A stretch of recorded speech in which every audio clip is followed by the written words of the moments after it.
Welcome back to Sip and Talk. I'm Joe, ready to get into another fascinating conversation with you all. And I'm Sunny, excited to sip and talk with all of you today. It's always great to have you back with us.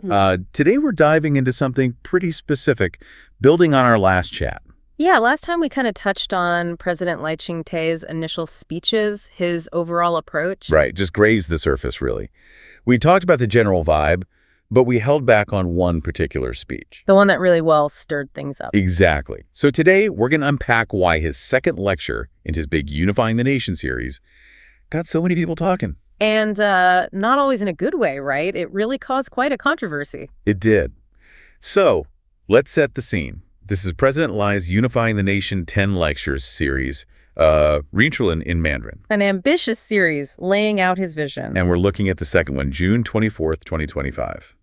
The big theme, overarching theme for the whole series is unity. Simple enough, right? You'd think so. He's calling for Taiwan to come together, face challenges, stand strong. But there's always a but in politics, isn't there? Seems like it. He used this one phrase, a metaphor, that just seemed to land wrong. He talked about forging iron to remove impurities. Chon, okay. Forging iron to remove impurities on the surface. Yeah, you hear that and you think, okay, refining, strengthening, making something better, more resilient. Like getting the dross out when you're making steel? Precisely. And that was absolutely Lai's intended meaning. He wanted it to symbolize strengthening Taiwan's democratic will, not targeting people, but refining the process, the collective spirit. He even compared it to that idiom, 1,000 refinements make steel. Right. Enduring hardship, getting stronger through testing. His point was about unity against external threats, the pressure from across the strait, protecting sovereignty. A call for Taiwan to stand firm, not get bogged down in internal fights sounds positive, right? A nation-building message. Seems like it. But then the reaction. Yes, the reaction. It was swift and strong from the opposition. Tell us about that. How did the KMT and the TPP take it? Well, they didn't hear strengthening democracy at all. They heard a threat. The Kuomintang, the KMT, and the Taiwan People's Party, the TPP, they jumped on it. What did they say? They basically said impurities was a direct shot at them. At the opposition parties, their supporters, they accused Lai of having a, quote, dictator's mindset. Wow, dictator's mindset. That's strong language. Very. The TPP was especially sharp. They put out a statement saying, people are not DPP's impurities. And they claimed Lai had lost presidential stature. So they interpreted impurities as, like, anyone not aligned with the ruling DPP, people who need to be removed? That's exactly how they framed it, as if Lai was talking about purging dissidents, not refining democracy. Okay, but context is everything here, right? Yeah. What else was going on? Hugely important. This speech happened literally right after the Central Election Commission announced the first batch of recall votes. How many legislators? 24 KMT legislators were facing recalls, set for July 26, so the timing. The timing couldn't have been more sensitive. You've got recall efforts targeting KMT members in the air, and then the president talks about removing impurities. Exactly. Even if his intent was broad, about national strength, the specific words hit differently in that charged atmosphere. It's like that analogy you used before. The boss saying, tighten the ship. Yeah. Right when layoffs are announced. Precisely. Someone hears, remove impurities, and thinks, wait, are they talking about me? Are they talking about us? Especially when recall petitions targeting them are literally being processed. It makes the negative interpretation almost inevitable, or at least very easy to make. Whether intended or not, yeah, it landed on a very raw nerve. So how did the president's office respond to this firestorm? They reacted pretty quickly, tried to clarify. They put out statements saying, look, the metaphor was about forging, strengthening the nation, not targeting the opposition. Urging people not to overinterpret. Yes, and pointing out he'd used similar forging metaphors before without causing this kind of uproar. Interesting. Was the specific phrase, removing impurities, definitely in the planned speech? Well, that's another layer. Some reports suggested it might have been an ad lib. Something he added spontaneously that wasn't in the official press release given to the media beforehand. If that's true, it's a classic case of an off-the-cuff remark taking on a life of its own. Absolutely, which just underscores how incredibly sensitive political language is, especially from a leader. Every single word gets scrutinized. So looking at it from the outside, was this just, a glass heart reaction from the opposition, being overly sensitive? Or did the words genuinely hit wrong because of the context? That's the million-dollar question, isn't it? It's probably a mix. The context, the recalls, definitely made the ground fertile for that interpretation. But whether the reaction was purely defensive or also strategically amplified, well, that's harder to say definitively. It leads right into this idea of semantic friction, doesn't it? Words aren't neutral in politics. Never. They carry immense symbolic weight. Their meaning shifts based on who's speaking, who's listening, and what's happening around them. So even if lie meant strengthen the nation, the word you, impurities, it just naturally brings up ideas of something unwanted, unclean, something needing removal. Linguistically, you can see how that connection gets made, even if it wasn't the speaker's primary intent. It makes the being offended interpretation understandable on some level. Yeah, and you mentioned the hot pot analogy earlier, which I liked. Democracy needs all the ingredients, right? Right. You've got the ruling party, the opposition, civil society groups, all these different viewpoints simmering together. That's what gives it flavor. Dynamism. If the leader starts saying, let's pick out the impurities, meaning the parts they don't like, then you're not unifying anything. You're just making it bland, less democratic. You're killing the diversity that makes it work. and it shows how easily words, even calls for unity, can be twisted or can inadvertently deepen the divisions you're trying to heal. Especially in a polarized environment. And the opposition, the KMT and TPP, they didn't just stop at criticizing the words. They explicitly linked it to the recalls. Right, saying this proves the recalls are a political purge. Exactly.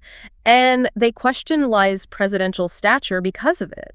Given the high stakes, the recalls, you could argue their reaction is a kind of political self-defense. A defense mechanism, protecting their ground. Possibly. It's not necessarily groundless opposition if they genuinely feel their members are being targeted. First by recalls, then by this kind of language. They're fighting back. Which leads to that unity paradox you mentioned. Yeah, it's deeply ironic. A call for unity ends up through interpretation and political spin, fueling disunity. The language itself becomes a barrier. It's a really fine line for any leader to walk, isn't it? Yeah. How do you call for unity without making someone feel excluded or attacked by the very words you use? It's incredibly difficult, especially when trust is low and tensions are high. Okay, but let's play devil's advocate. What about the glass heart argument? That maybe the opposition was overreacting, maybe deliberately. Well, Lai's team would argue his intent was positive. Strengthening democracy, like a vaccine eliminating viruses, right? He wasn't saying the opposition are the impurities. He was talking about the process, not the people. That's the argument. So, is the opposition's reaction a classic victim narrative? Are they deliberately distorting his words for political points? It's like that sports analogy again. Mm-hmm. The coach talks about strengthening the team, maybe making changes, and one player shouts, "Are you cutting me?" Even if their name wasn't mentioned. Exactly. They make it about them, positioning themselves as the injured party. It draws attention, garners sympathy, perhaps. Is that a common playbook in politics? Oh, absolutely. Framing yourself as the victim of an overreaching power is a standard tactic. So maybe the controversy wasn't about Lai saying something inherently wrong. But about how the opposition chose to interpret and use it. Precisely. It could reveal their own anxieties, maybe about the recalls, maybe about other things.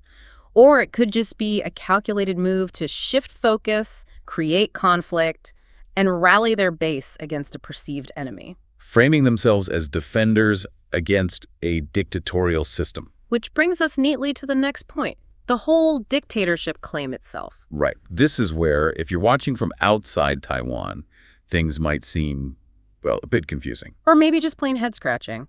Because you have opposition parties, the KMT and TPP, constantly saying the DPP government is dictatorial. They use that word a lot, painting this picture of oppression, suppression. Yep. What do we actually see on the ground?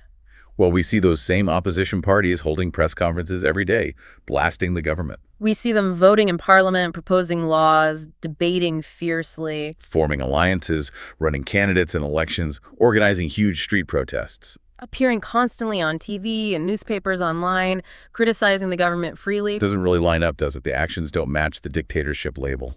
Not even close. It's like that image you painted someone live streaming from a nice room, complaining they're locked in a dungeon with no free speech. And then they walk off to their next media interview. It makes it really hard to take the dictatorship claims seriously. If this is dictatorship, what's North Korea? What are actual authoritarian states? It undermines their credibility entirely. It just doesn't compute for objective observers. It feels like political rhetoric, not reality. And what's the impact of that?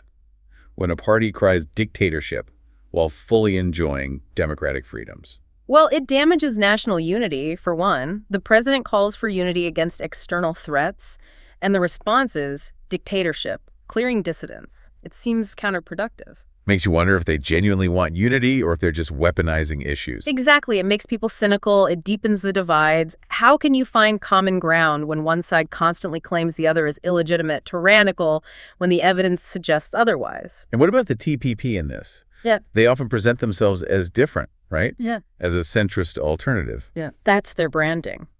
The populist party phenomenon, some call it. They claim neutrality, being above the blue-green fray.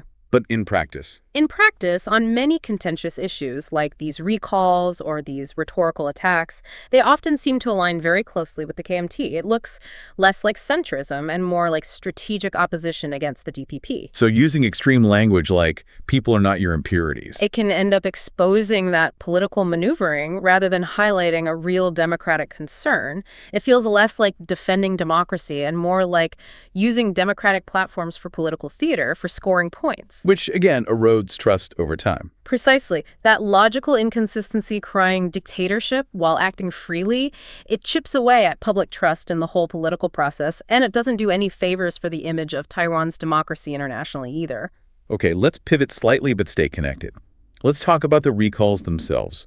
The opposition frames them as a political purge, right? Yes, that's their narrative, that the DPP is using recalls to eliminate opposition legislators. But what is the recall system in Taiwan, fundamentally? Fundamentally, it's a constitutional right. It's written right there. It's a tool for citizens, for direct democracy. Not a tool for the ruling party. No, it's a mechanism for voters to hold their own elected officials accountable between elections. If enough people in a constituency feel their representative isn't doing the job or has broken trust, they can initiate a recall. Anyone can do it if they get the signatures. Any individual, any group, any party, if they meet the threshold, the recall goes forward. It's about voter power, not party power. And it's not like this is the first time recalls have happened or the first time the DPP has faced them. Absolutely not. We mentioned Huang Xie, the Kaohsiung councillor who survived one, and Chen Po-wei, the legislator who was successfully recalled, both aligned with the DPP camp. And back then, the KMT was cheering it on, right? Calling it democracy in action. Exactly. It was framed as the people's will being heard. So the narrative shift, now calling it a purge just because KMT members are the target, feels, well, inconsistent. Selective memory, perhaps? Yeah. So if it's not a DPP conspiracy, why are these recalls happening now? What's driving them? Genuine public dissatisfaction seems to be the root cause. It's not coming out of nowhere. There's palpable public anger. About what specifically? Several things. Controversial legislative actions pushed by the opposition alliance, things related to service trade, energy policy, some legislative reforms that many felt ignored public opinion or proper procedure. Remember the big Bluebird movement protests? Yeah, thousands of people were out on the streets. That was a clear signal. Plus, just the general chaos in Parliament, the disruptions, the fights. It creates a sense of mayhem and erodes confidence. People watch that and think, this isn't serious governance. Right. And then there's just dissatisfaction with specific legislators' performance in their own districts. It's often driven by genuine anger, not just party mobilization. People feel their concerns aren't being addressed. But the public is genuinely upset, and they're using a constitutional tool to express it. But the opposition's response is to call it a political purge. It's a classic deflection tactic. When facing accountability, frame it as persecution. Why? What's the goal? Avoid responsibility for their own actions, create a victim narrative to gain sympathy, and muddy the waters, turn a democratic process into a political fight.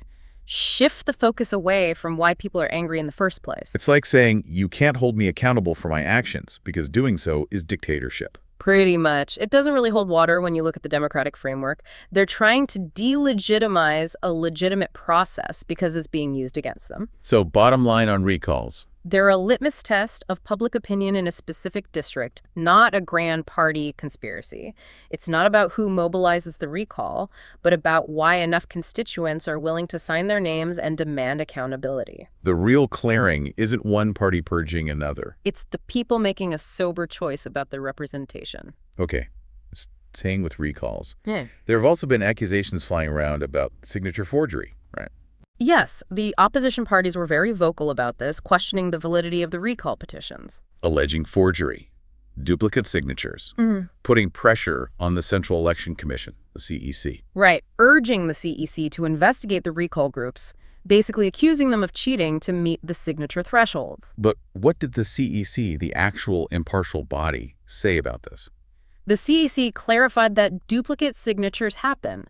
It's an administrative issue in large petition drives. Someone might sign twice by accident. It's not automatically criminal forgery unless there's clear intent to defraud, like signing for someone who's dead, for example. So procedural issues versus actual crime. Exactly. And we should also note there's broader information manipulation happening too, concerns about AI deepfakes being used against recalls, etc. It's a complex environment. But back to the forgery claims.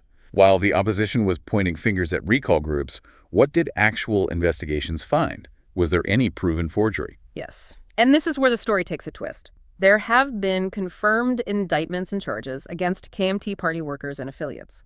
Wait, against KMT members? For forgery related to recalls? Correct. Not against the groups organizing the recalls, but against individuals linked to the party being targeted by the recalls, who seem to have been involved in fraudulent signature gathering against the recall, or perhaps in other related petitions. The details can be complex, but the indictments are specific. Do you give examples? Sure. In New Taipei, prosecutors indicted 31 people, including the KMT's City Party Committee Secretary General, for things like forgery and death signatures. Signing for the deceased, that's unambiguous fraud. Wow. In Taichung, 34 KMT committee members were indicted for forging over 4,200 signatures. That's a massive number, suggesting a coordinated effort. 4,200. That's staggering. And in Keelung, people linked to the KMT were charged with allegedly using official systems to get personal data to create ghost signatures, basically manufacturing support or opposition signatures. One person was even detained. So the confirmed legal cases of actual forgery involved KMT-linked individuals, not the pro-recall groups they were accusing. Based on the reported indictments, yes. It highlights the huge gap between political accusations and verified judicial findings. The legal system found evidence of deliberate fraud in specific places. It really flips the narrative, doesn't it? It certainly does. It makes you question who is really playing the system. The facts emerging from the legal investigations paint a very different picture than the initial political rhetoric. Always pays to follow the facts, not just the shouting. Absolutely. Okay, let's pull back again. We got deep into the weeds of the controversy, the recalls, the forgery. But let's revisit Lai's original speech, the broader context. What was his overall vision in this unifying Taiwan series? The core purpose, beyond that one controversial phrase, was really fundamental: ensuring national survival, national development, protecting citizens' lives and property, improving life for everyone in Taiwan. It's about facing huge geopolitical challenges. And he grounded it in history, you said. Deeply. He invoked figures like Jiang Weishui and that 1927 motto, "Compatriots must unite. Unity is truly powerful." He stressed how relevant that is now against external threats. And reminded people that democracy was hard-won. Yes, recalling the 38 years of martial law, the 228 incident, White Terror Formosa incident, emphasizing that today's freedoms came from sacrifice, from the united efforts of many different groups over decades. Unity and struggle is part of Taiwan's story. What did he see as the main challenges to unity in Taiwan today? Not the usual things like caste or religion. Right. He pinpointed ethnicity and national identity as the core fault lines that external forces and sometimes internal politics try to exploit. And the DPP's foundational principles were designed to address those specific challenges. Exactly. He laid out those 4 pillars. First, democracy, the people as masters, preventing state harm, learning from the past. That's it. Second, a Taiwan-centric identity, Isauda, loving this homeland, building identity around Taiwan itself. Third, ethnic harmony, recognizing that everyone who identifies with Taiwan belongs, regardless of background or when they arrived. Indigenous peoples, Hakka, Hoklo, mainlanders, new immigrants, all part of the nation. And a fourth. Fourth, love and nonviolence, pursuing democracy peacefully, even when facing persecution, as the early activists did. A commitment to building, not destroying. Did he mention any specific party documents that embody this? Yes, he highlighted 2 key DPP resolutions. One was the multi-ethnic nation, one entity resolution. What's the gist of that? It basically says Taiwan is built by diverse groups, all are members, all mother tongues or national languages backed by law now. And crucially, it says ROC identity and Taiwan identity should coexist, both referring to the 23 million people here. The goal is to stop identity being used as a wedge issue. Makes sense. And the other resolution? The Taiwan's Future Resolution from 1999. This is the one that clearly states Taiwan is a sovereign independent country. Defining its territory. Yes, Taiwan, Penghu, Kinmen, Matsu, and explicitly stating Taiwan is not subordinate to the PRC. And any change requires a referendum. Correct. It clarifies that their Taiwan independence stance is about affirming the existing sovereign reality, protected by democratic will, not about seeking a formal secession they feel isn't necessary because they were never truly part of the PRC. So maintaining the status quo of self-governance? Precisely. But that status quo is constantly under threat. Which Lai also addressed directly. The external threats. Oh, yes. He talked about the CCP's intimidation. Militarily, the constant plane and ship incursions near Taiwan, like those 12 planes, 6 ships on June 21st. It's routine pressure. And beyond the military, the United Front threats. Right, those 5 key areas. 1, sovereignty threats, misusing UN Resolution 2758 to isolate Taiwan internationally. 2, military infiltration espionage trying to compromise Taiwan's defense forces. 3, confusing national identity, pressuring Taiwanese in China to pledge allegiance. 4, social infiltration, using seemingly harmless groups, even religious ones, to spread influence and propaganda within Taiwan. And 5, integrated development, luring Taiwanese businesses and youth with economic promises, despite China's own economic problems, aiming for dependency. That's a multi-pronged assault. Yeah. Is Taiwan facing this alone? No, and that's crucial. He highlighted the growing international consensus. The G7 leaders, for instance, repeatedly state that peace and stability across the Taiwan Strait are vital for global security. Opposing any unilateral change by force. Explicitly, it sends a strong signal to Beijing that Taiwan isn't just a regional issue, it's a global concern. That's significant diplomatic support. And what's Taiwan doing internally, besides building military readiness? Well, the National Security Council has formally labeled China an external hostile force. That's a clear strategic posture. And the Executive Yuan is implementing 17 specific response strategies across government agencies. A whole-of-government approach. Exactly. Countering the threats on all fronts, cyber, economic, social, political. It's about building comprehensive national resilience. So Lai's ultimate message, tying it all back to unity, was that Taiwan's unity is its strongest defense. By overcoming internal divisions, strengthening their shared identity and democratic values, Taiwan can withstand the pressure and let its democratic light shine globally. That was his vision. Okay.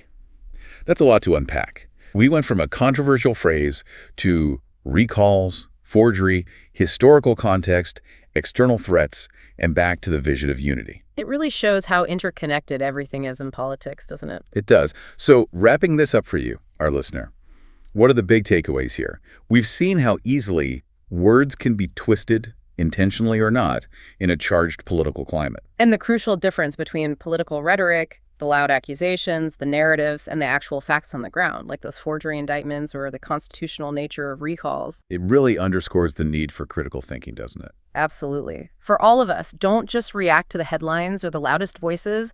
Try to look deeper, understand the context, check for logical consistency. Our goal here is always just to lay out the different perspectives, the facts as reported, so you can connect the dots yourself. No agenda, just information for independent thought. Exactly. We're not here to tell you what to think, but hopefully give you more to think about. And here's maybe a final thought for you to chew on.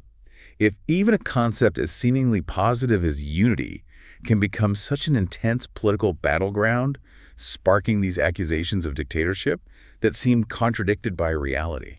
What does that tell us about the real challenges of building a cohesive society, not just for leaders, but for everyone? And what's our own role, yours and mine and everyone listening, in cutting through the noise and understanding what's really going on? Deep questions. Worth considering. All right, that is our Sip and Talk for today. Thanks so much for joining us on this pretty intense deep dive into Taiwan's political dynamics. It really was insightful, wasn't it? Hope you found those nuggets of information useful for understanding the complexities. Definitely. And hey, don't forget to subscribe to Sip and Talk wherever you get your podcasts so you won't miss our next conversation. And please do check out our good friend Micky's YouTube channel, Micky to Life. It's fantastic. Memes, music, wine tasting, travel, Just a lot of fun content. A great way to relax. Totally agree. Until next time, keep sipping, keep talking. And keep thinking critically. See you next time.